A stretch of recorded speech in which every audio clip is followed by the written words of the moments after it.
అన్నీ బాగున్నాయి, అంతా సవ్యంగా జరుగుతుంది అనుకున్న సమయంలో అనుకోని విధంగా అనేక సమస్యలు ఒకదాని తర్వాత ఒకటి వచ్చి అన్నీ ఇబ్బందులు కలిగజేసినప్పుడు ఎంత తీవ్రంగా ఉంటుందో పరిస్థితి.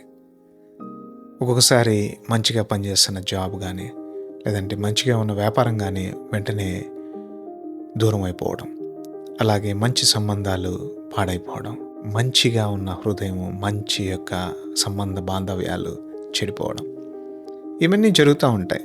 దీని వలన మనకి ఏంటి బాధ కలుగుతుందా, మంచి జరుగుతుందా? యాక్చువల్గా ప్రాసెస్ అర్థమైతే కనుక మంచి జరుగుతుంది.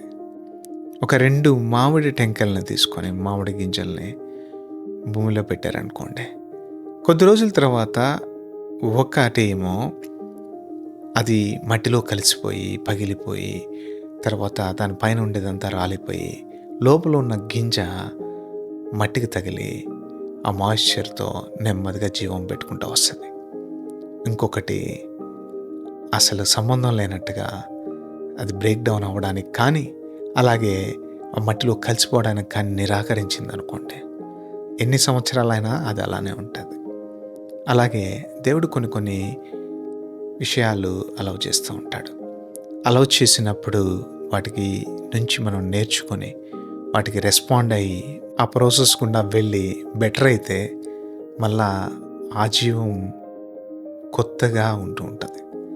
కాబట్టి ఏదైనా కానీ పరిస్థితి వచ్చినప్పుడు ఇది దేవుడు మన గురించి, మన మంచి గురించే అని మనం యోచన చేసినప్పుడు మన జీవితం చాలా బాగుంటుందట.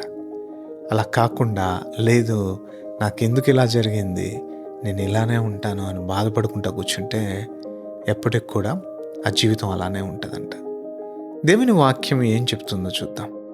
యోహాను సువార్త 12:24, గోధుమ గింజ భూమిలో పడి చావకుండిన ఎడల అది ఒంటిగానే మిగిలిను, అలా కాకుండా అది చచ్చిపోతే అది మంచిగా విస్తారముగా ఫలించును అని.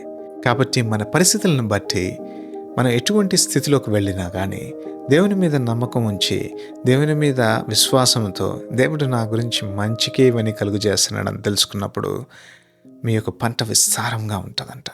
అటువంటి పంటని మనం మన జీవితాల్లో కలిగి ఉండాలంటే దేవుని ప్రాసెస్ని మనం అర్థం చేసుకోవాలి.